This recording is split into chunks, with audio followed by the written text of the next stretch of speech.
Manga to me is just a very still and unknown quantity. You know, I'm not going to, I can't slag it off because it's just a ludicrously massive force, but it's almost for me so massive that it's almost impenetrable. Well, it's also of this time, of this moment. It's quite a big thing, the manga comics.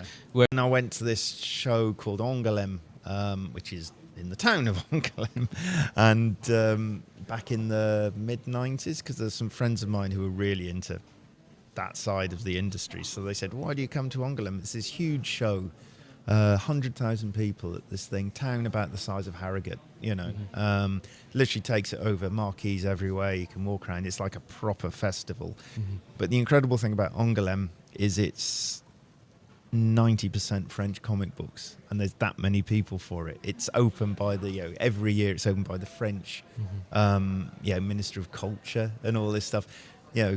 French comic books over there are called the ninth art, so it's it's instantly lumped in with fine art, painting, sculpture, printmaking, video, whatever the other 8 arts are. It's need to know a little bit about what you're working on at the moment. Then we touched on this a little bit earlier. What is it that no more Walking Dead? No more Walking Dead. We know that. So what's happening right now for you? Well, I've had The Walking Dead finished in 2019. So I've had sort of obviously near. It'll be 5 years in February when it finished. So. In those 5 years, I've kicked back a bit, obviously. Yeah, you can.